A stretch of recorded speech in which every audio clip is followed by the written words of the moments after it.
नमस्कार, स्वागत है आपका आदिशक्ति पीताम्बरा परिवार में।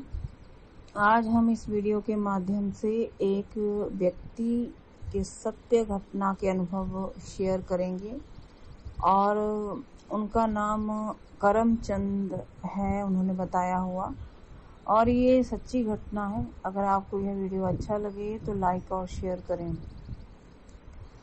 करमचंद जी की उम्र इस समय उन्होंने जो लिखी है उसके हिसाब से 72 साल की उम्र के वो हैं और उन्होंने अपना अनुभव शेयर किया है।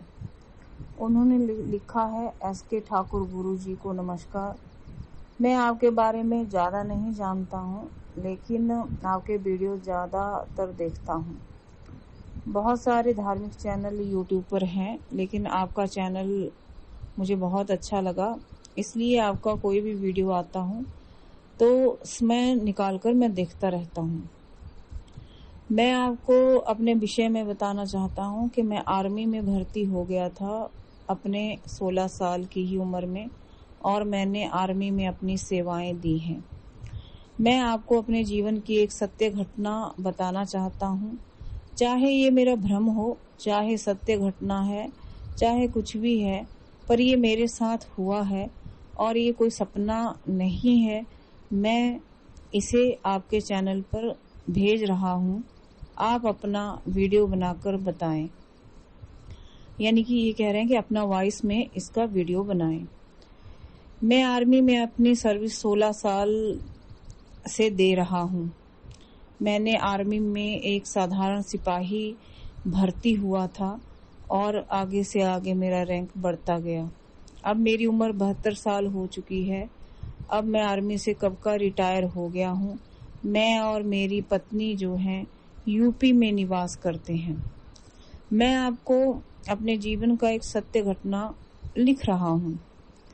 ज़्यादा मुझे धार्मिक नॉलेज नहीं है, लेकिन मैं दुर्गा जी को बहुत मानता हूँ, क्योंकि बॉर्डर पर कई बार दुर्गा जी ने मेरी रक्षा की है और मैंने पाकिस्तान और चीन के साथ कई युद्ध भी लड़े हैं।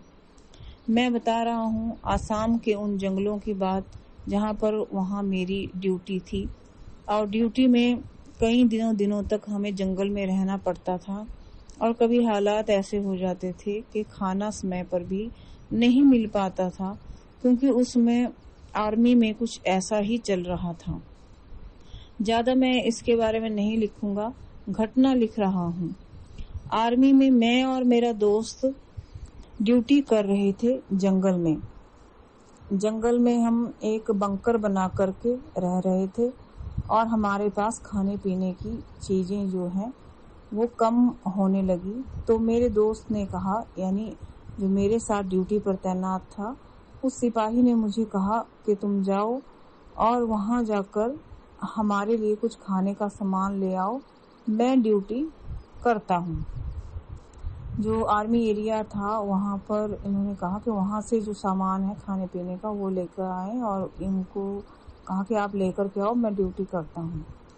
ये कहते हैं कि मैं अपना बंदूक लेकर और कुछ हथियार लेकर मैं चल पड़ा। जंगल बहुत घना और गहरा था और रास्ते में ज़्यादा कुछ नज़र नहीं आता था। पत्ते और झाड़ियाँ हटाने पर कहीं कुछ दूर तक नजर आता था, वो भी 2-4 कदम से ज्यादा नहीं। मैं चल रहा था। चलते चलते मुझे शाम हो गया। मैंने शायद रास्ता भटक दिया था या क्या हुआ, मुझे खुद पता नहीं चला। मैं जंगल में बीड़ी पीने के लिए पेड़ के नीचे बैठ गया, कुछ आराम करने की सोची। मन में ऐसा मेरे विचार आया। बैठा। मैंने वहां पर बैठने के लिए थोड़ी सी जगह बनाई। कुछ आसपास पत्ते परेशान कर रहे थे, उन्हें अपने तेज चाकू से काट दिया। बैठा और बीड़ी पीने लगा। थोड़ा बोतल से मैंने पानी निकाला और मैं पानी पीने लगा। फिर मुझे दूर कहीं छन छन की आवाज सुनाई दी। मैंने सोचा जंगल में कौन हो सकता है, कोई दुश्मन देश का सिपाही तो नहीं, इतने अंदर जंगल में नहीं हो सकता बॉर्डर में। ऐसे अलग अलग विचार मेरे मन में आने लगे। मैं जब आगे सोच ही रहा था, तभी एक सुंदर स्त्री हरे रंग के कपड़ों में थी। कपड़ों में उसने धोती टाइप पहन रखा था और वो बहुत सुंदर थी और उसका स्वरूप बहुत झिलमिला रहा था। वो मेरे सामने एकदम प्रकट हो गई। मैं हक्का बक्का वहां पर बैठा हुआ था। मैंने अपनी बंदूक निकालने की सोची कि कहीं ये कोई आर्मी एरिया में कुछ गड़बड़ करने तो नहीं आई है, लेकिन वो मुस्कुराई और वहां से गायब हो गई।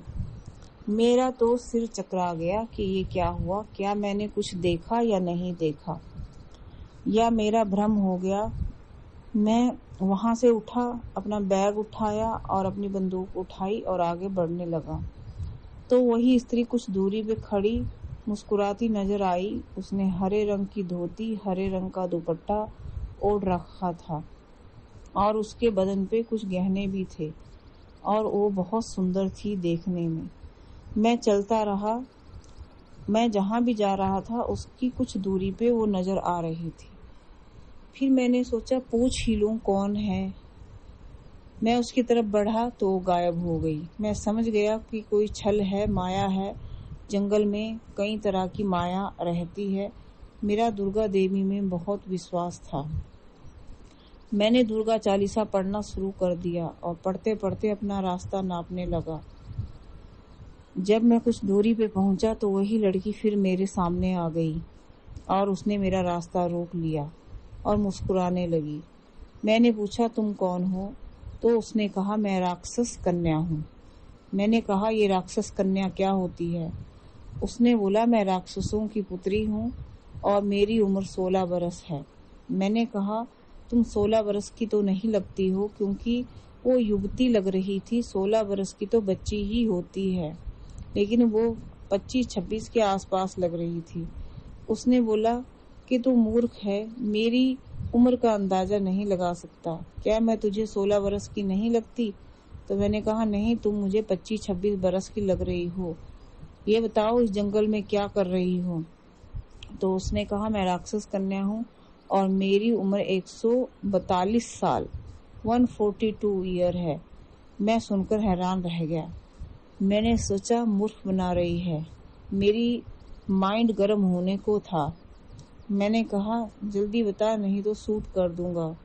उसने कहा तू मुझे शूट नहीं कर सकता। मैंने गन निकाला, लेकिन वो वहां से गायब हो गई और वो फिर तुरंत प्रकट हो गई। मैं समझ गया माया ही है, छल कर रही है, कोई प्रेतनी होगी। फिर उसने कहा मैं राक्षस कन्या हूँ। मैं यहाँ से गुजर रही थी तो तुझे देखा और तेरे साथ मजाक करने का मन हुआ, इसलिए तेरे साथ छल करने लगी और कुछ नहीं। मैं यहाँ से जा रही हूँ। तो मैंने पूछा तू यहाँ से कहाँ जा रही है? तो उसने कहा मैं यहाँ से हिमालय की दूसरी छोर जा रही हूँ। मैंने कहा तो वहाँ पे तुम्हारा घर है क्या? तो उसने कहा नहीं, घर नहीं है, मैं अपने ससुराल जा रही हूँ। मैंने कहा क्या राक्षसों में भी विवाह होता है? आजकल भी क्या राक्षस होते हैं? मुझे बना रही हो? तो उसने कहा मैं बना नहीं रही हूँ, सत्य सत्य कहती हूँ। मैं अभी यहाँ से तुरंत जा रही हूँ। और वो गायब हो गई। उसके बाद मैंने उसे कभी नहीं देखा। मैं अपने आर्मी के कैंट एरिया में पहुंचा और मैंने ये घटना किसी को नहीं बताई। वापिस खाना लेकर अपनी ड्यूटी पर की लोकेशन को भी गया। मैंने ये घटना किसी को नहीं बताई। बाद में मैंने रिटायरमेंट के बाद अपने एक गुरु बनाए थे। वो गुरु हरिद्वार से थे। वो अब समा चुके हैं, उन्होंने समाधि ले ली है। मैंने ये घटना सिर्फ उनको बताई थी, तो उन्होंने कहा था कि बच्चे ऐसी चीजें होती हैं और ऐसी राक्षस कन्याएं होती हैं। अच्छा हुआ उसने तुम्हें कोई नुकसान नहीं किया। मैंने कहा था उनको कि देखने में बहुत ही सुंदर और चंचल मन वाली थी। उसने खाली मेरे साथ थोड़ा सा चंचलता यानी मजाक किया था, बाकी कुछ नहीं। और उसने हरे रंग के ही अपने वस्त्र पहन रखे थे, जो कुछ धोती टाइप था। ठीक से तो याद नहीं है, लेकिन इतना ही याद है और हरे रंग का उसने चुन्नी ओढ़ रखा था और उसके बदन पे कुछ गहने झिलमिला रहे थे। सुगंध भी उससे एक आ रही थी, जैसी सुगंध मैंने कभी सूंघी नहीं थी। और वो राक्षस कन्या अपने आप को 142 साल की बता रही थी, कभी 16 साल की बता रही थी।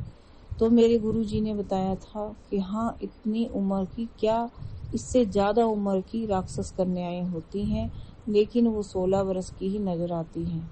मैंने अपने गुरुजी को कहा था कि गुरुजी, अंदाजे भर से वो मुझे 25-26 साल की लग रही थी। गुरुजी ने कहा कि ऐसी कन्याएं होती हैं, ये किसी को नुकसान नहीं करती हैं और इनका होना आसाम, हिमाचल, उत्तराखंड और कुछ जंगलों में पाया जाता है और हिमालय में भी ऐसी राक्षस कन्याओं का निवास है, लेकिन ये किसी को कभी नुकसान नहीं करती हैं, यदा कदा ही किसी के सामने प्रकट होती हैं। ये एक सच्ची घटना है। मैं इसको भ्रम कहूँ, सच्ची घटना कहूँ, कुछ भी कहूँ, जो मेरे साथ हुआ था मैंने आपको लिखा है। आप इसका वीडियो बना दीजिएगा अगर आपको अच्छा लगेगा।